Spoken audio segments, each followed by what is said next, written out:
Something different for the channel. Another wagon. We have saved this one from out in Rutherglen. Ooh, bit of a smack there. Just about to give her a little pressure wash and have a check out of that original paint.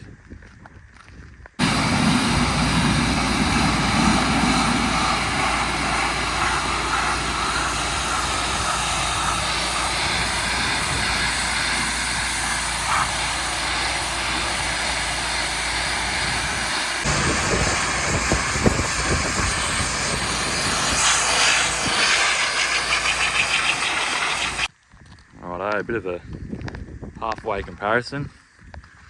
Look at that, mate. That's brand new. That's neat.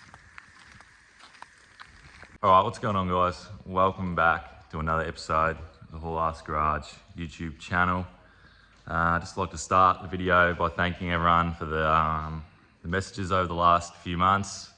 I've tried to record this video, numerous times, but today's finally the day. So big thanks to everyone for the messages. Means a lot. Appreciate all the support for me and the family. So the channel's probably never going to be the same as it was, but I'm going to try and do my best to keep it going.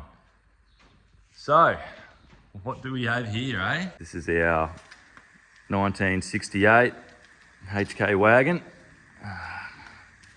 originally from Brisbane, as Mayberry tells me, but it's definitely one of the nicer ones that we've ever dragged home. As you can see, dash is all complete, interior is all complete, headliner hasn't even got rips in it. We've actually got a working window winder, okay, which is unbelievable in itself. Yeah, not much rust, just the one lower quarter, and I'm going to do all four. Oh, door doesn't open. All four floor pans while we're going. It could be passable, but already got to do this back one. So as you can see, Borat put his foot through there and put a big hole in there. But these ones, front ones might be passable, but I just ordered all four while we're going. So waiting for them to turn up from Rare Spares. It's been nearly 2 weeks, so if they could hurry up, we could get into the rust repair. But for today's video, I'm going to try and get this front end out. As you can see, drum front, which is pretty terrible. Gonna try and rip that out. I've organised a whole disc brake front end just to do the swap, which is currently at GV Front End in Shepparton. Big thanks to Daryl for giving that the little refresh for us. Pick that up next week, and yeah, that's about it for the big thing. Something different for one of the cars we brought home. This is actually factory powerglide.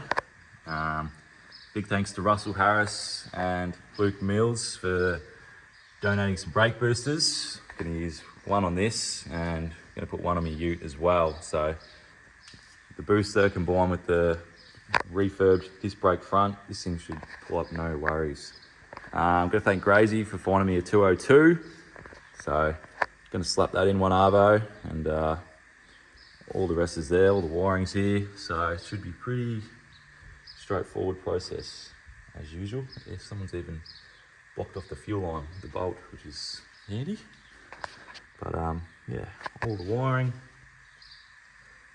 should be pretty straightforward, hopefully. I also have to thank Dozza from Ryan McDermott's Paint and Panel. He's sorting out getting the rims sandblasted and painted.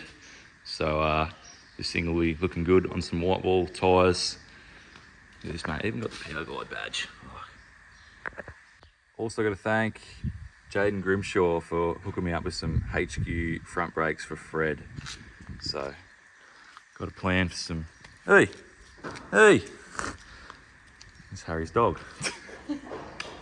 Yeah, I got some HQ brakes for Fred, so I can put some different stud pattern wheels on, which I'm going to keep a secret for now, but she's going to look pretty flash, and they're worth more than the whole car, which is nice. Probably one of the most important people to thank is Stephen Norcott, who reached out to us when we were looking for a wagon and set us up with this beauty. So big thanks to Stephen. That's not going in the video. Hi guys, welcome to my channel. Like, subscribe, comment, the link below. Righto, the sway bar ends, take it off there. Surprisingly rusty, but the old rattle gun got them undone. So gonna go onto the brake lines now and the steering. This might be the best car ever. Look at this rusty old piece of dog shit. Just cracked it with the brake line spanner and it actually didn't bind up and twist off and ruin my life. That's probably the first time that's like ever happened. Where's Sally? Well, spoke too soon as always. Someone's left me a little Kinder surprise under here.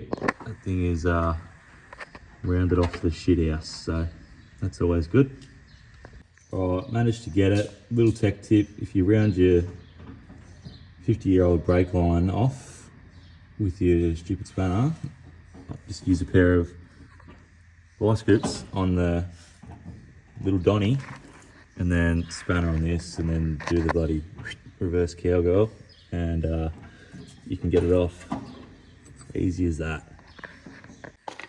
Alright, just taking the steering arm off here. A little trick at home. If it's really stuck and corroded, you see people take the nut all the way off and then they mushroom the top of the thread. So I just leave the nut on a little bit of a gap there. Give it some jandle. Then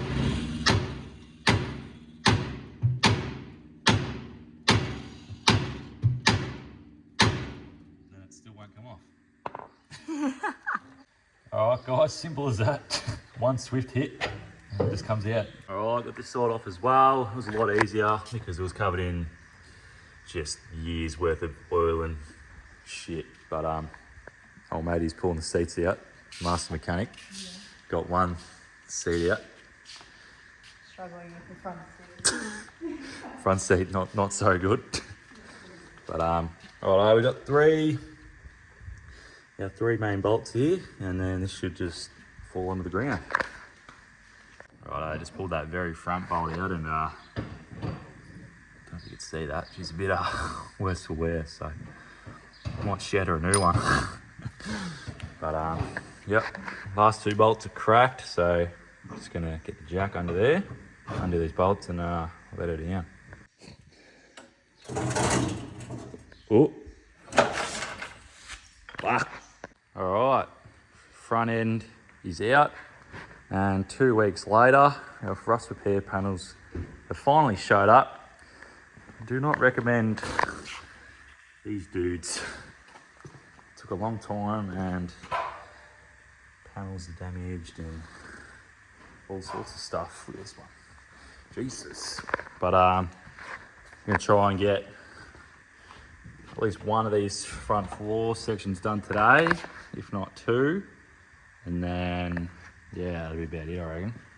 All right, first panel going in here. So just trimmed a little bit off the edge here to tuck under there. Give it a little bit of a love tap and get the ribs lined back up.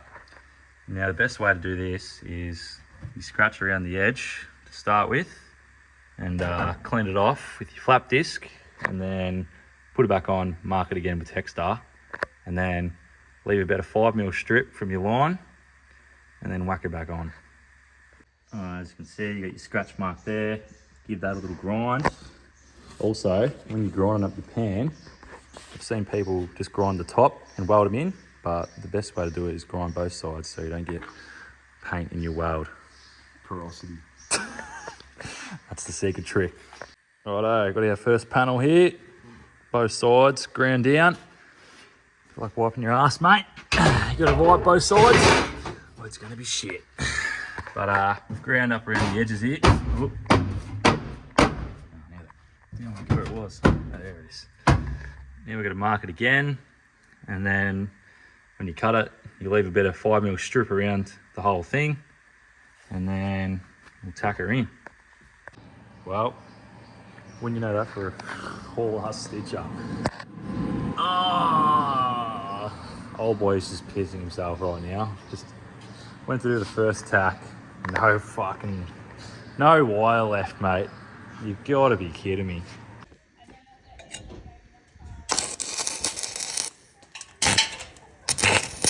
What? All right, it's the next day. Got the pan fully welded in here. Not too close, but got some wire.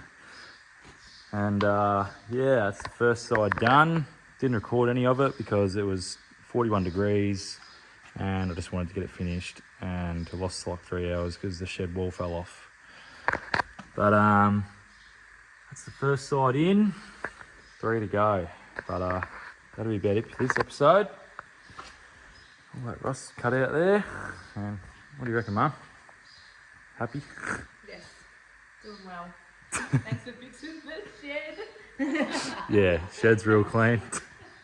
That's all that anyone noticed. But anyway, thanks for watching. Next episode, the rest of these floor pans and one rear quarter section. Bye.